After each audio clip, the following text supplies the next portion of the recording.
What is going on, you guys? It's your boy Keaton, back with another video. As always, do me a favor, like, comment, subscribe. Link is in the box below. Lots of good games on this weekend, and a trip to the conference championship game on the line. So let's not waste any more time here. These are my divisional round picks. Last week went 3-3, which is decent. Season 171 and 105, which is pretty solid there. So let's just finish off strong as we have 2-3 weeks left of the football season here. First game of divisional weekend, we have the Houston Texans at the Baltimore Ravens. Ravens favored by 9 points. Texans coming off a home dominant win against the Cleveland Browns 45-14. I mean, this Texans team just punched Cleveland in the mouth throughout that entire game from start to finish on both sides of the ball. They took this game very personally after what happened 3 weeks prior when they lost to the Browns 36-22 without a CJ Stroud, without some of their key players. They just, especially the defense, really just made life hell for Joe Flacco, getting sacks on him, keeping him in that pocket, not making things easy, and they forced some turnovers against him, against a Super Bowl champion in the past. So, you really have to give this Houston Texans team credit. They just came out ready to go, and the Cleveland Browns just looked lost throughout the entire game there. They couldn't get anything going offensively, defensively. They couldn't stop C.J. Stroud, who I keep saying he is a rookie, but he doesn't look like a rookie. He plays like a true vet. And he was making really good throws down the field to his receivers, just making spectacular plays. And this dude's really explosive. He can pretty much do anything he wants offensively. He's mobile. He can make extend plays with his legs and stuff like that. He's just an exciting player to watch. And this Texans team, like I said, is going to be dangerous for a very long time. So watch out for this Texans team here as they go on the road to Baltimore. The Ravens were on the bye last week, obviously. They finished off the regular season 13-4, best record in football. I mean, I'm just going to keep this short here. Like I said, the Ravens have no excuses. You have home field advantage, right? You don't have to go on the road. Lamar Jackson's playing at MVP level. You have the offense and the weapons you have on that side. You have the defense, who's one of the best in football, and pretty much all that stuff. So Ravens have no excuses to come out flat here, and that's the only question I have with this team is how are they going to come out in this game? Are they going to come out flat? Are they going to come out ready to go? We'll see what happens. Yet to be determined. But this should be a better game than it was week one. Baltimore obviously dominated that first matchup in week one, 25-9. But both of these teams are a lot better than what they were in week one. So I expect a really good game here. Overall in this game, I'm going with the Baltimore Ravens, 28-21. I think the Texans cover, but I just think the Ravens, like I said, I think they're just a better team. I think they'll find a way to make more plays than the Texans. I think their defense will be able to get some sacks on CJ Stroud, and I think Lamar Jackson will have the ball last. And I think he'll be able to make some plays at the end of the game, which will make the difference here. So give me the Ravens here, 28-21 in Baltimore. Another good game here. We have the Green Bay Packers at the San Francisco 49ers. 49ers favored by 10 points. Packers coming off that dominant win at Dallas, 48-32. Don't let the score trick you. The game was more of a blowout than what it was.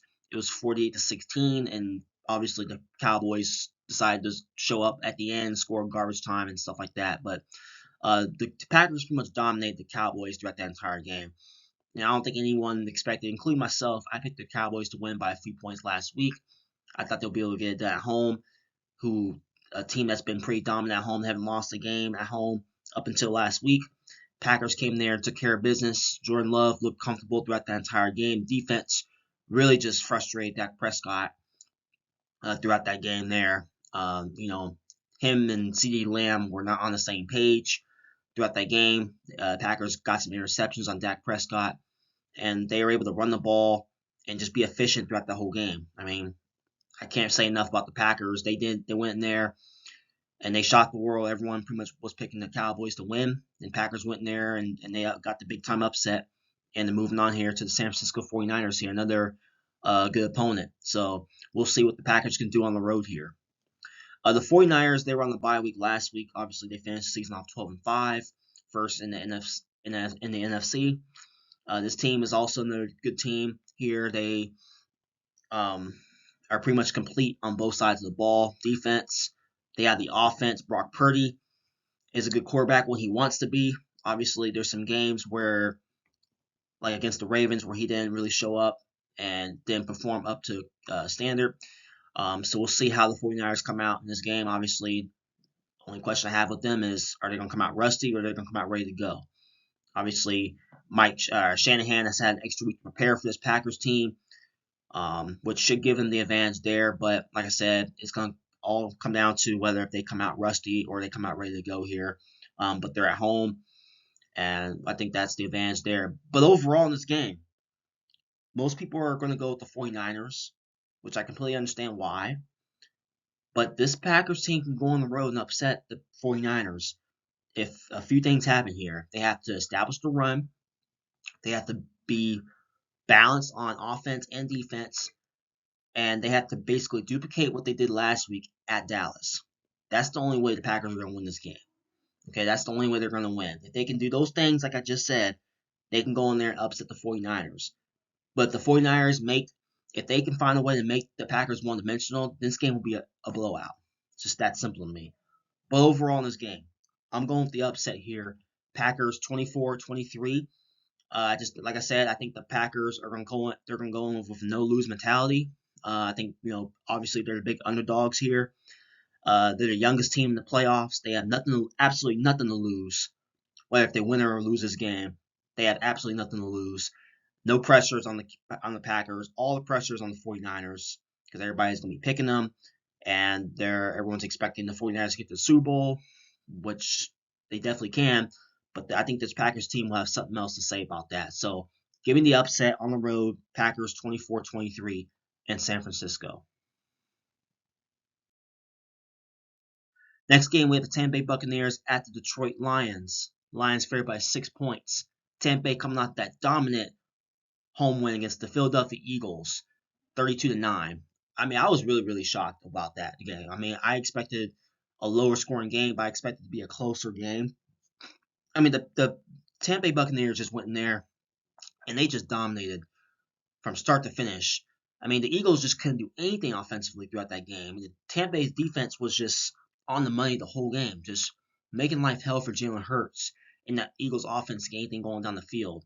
The defense of the Eagles, like I said, continues to struggle throughout the season. They just couldn't get any stops against Baker Mayfield in that Tampa Bay offense. I mean, Baker Mayfield just sliced and diced that Eagles defense throughout the entire game. Just comfortable, and they just couldn't get any pressure on Baker, and that was the difference in the game there. And they just pretty much toyed with the Eagles.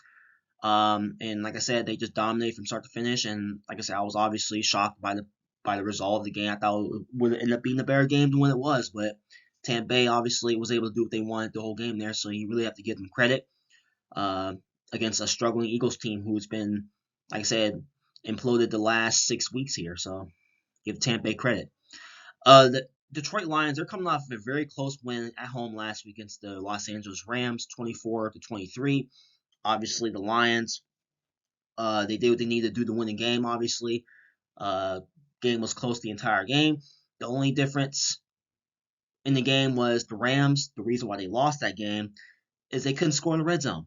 I mean, there are a lot of times where they were down in the red zone and they had to kick field goals. And like I said, in the playoffs, you got to be able to get touchdowns. You got to be able to convert in the red zone. And that was a big difference in the game. That was the reason why Detroit Lions was able to come out on top in that game. So give the Lions defense credit. They did what they needed to do on that side of the ball to keep the Rams out of the red zone. And like I said, and they're at home here, and they have a lot of good things going their way for them and their fans. This is an exciting team, so I'm excited for this game. This should be a really good game. Overall in this game, I'm going with the Lions, 27-23. Like I said, I think the Tampa Bay Buccaneers will cover, but I think the Lions being at home here, I think Jared Goff will have a good game. I think the defense should be able to make some plays on Baker Mayfield. I think they'll be able to get some interceptions on him. And like I said, the Lions have a lot to play for. Their fans deserve it. Like I said, they've been going through a lot of pain for years. This is their opportunity to get to an NFC Championship game and potentially Super Bowl. Things continue to trend in the right direction for them. So give me the Lions here by 4 points in Detroit. Really exciting matchup here. We have the Kansas City Chiefs at the Buffalo Bills. Bills favored by 2.5. Chiefs coming off that dominant win at home against the Miami Dolphins, 26-7. I'm not really surprised about the result. I had the Chiefs winning last week by a few points. The Chiefs basically had no issues in that bad weather.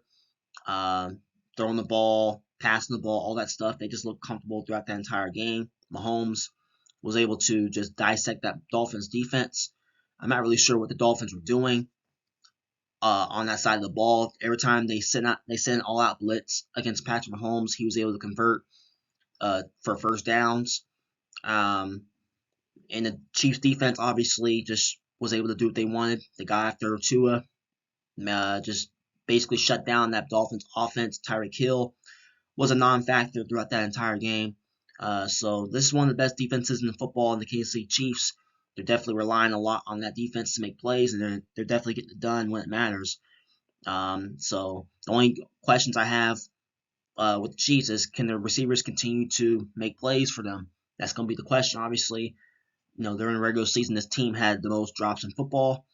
So it's going to be interesting to see how they're going to go into Buffalo. Obviously, in this matchup, this game usually is in Kansas City, but now this is the first time Mahomes having to go on the road for the playoffs. So that's going to be a very exciting matchup. See what he can do on the road instead of being at home in a hostile environment in Buffalo. So we'll see what happens in this game.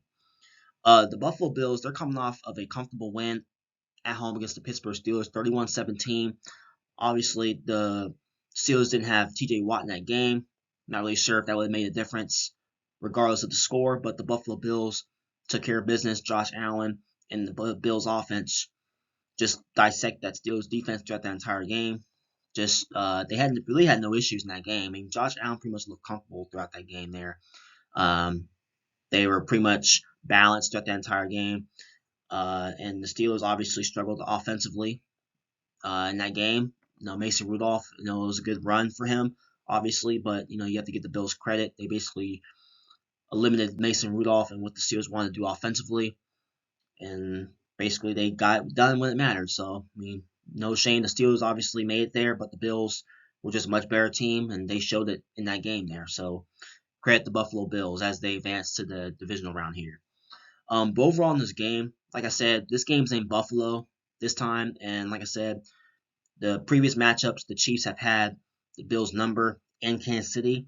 And I said before, if the Bills want to get to the Super Bowl, or if they want to knock out the Chiefs, they have to get the home playoff game. And they got the 2 seed over the Chiefs, who has the 3 seed. So that's going to be the difference in the game, obviously. So this game's in Buffalo. So I'm going with the Buffalo Bills here, 26-24. I just think this is the Bills' time right now. I know the Chiefs, obviously, will have something to say about that. They're the defending Super Bowl champions. But what better way than the Buffalo Bills to get a big-time win here and knock off the defending Super Bowl champions, the Kansas City Chiefs, in Buffalo. This is no excuses for the Buffalo Bills. You're at home. You're not in Kansas City anymore. This is in Bills territory. Josh Allen, get it done when it matters. Don't turn the ball over. And that's going to be the difference. Josh Allen continues to try to do too much by throwing the football and forcing it down the field against his Chiefs defense. You're going to lose this game. So all you got to do is take care of the football for your Buffalo Bills, play fundamentally sound football against a good Chiefs team here. And this is the good Chiefs defense. So like I said, Buffalo Bills have to be balanced on run the football, passing the ball, all that stuff. And the Bills defense have to be able to find a way to contain Mahomes in this game. That's going to be the key. Make things hard on him. Don't make him get out of the pocket. Keep him in that pocket and just make life hell for him. So give me the Bills here, 26-24 in Buffalo. Now I'll do it. Those are my NFL divisional round predictions. Comment your picks below. Like, share, subscribe. Hope you guys enjoy the game this weekend. And I'll see you guys in the next video. Peace.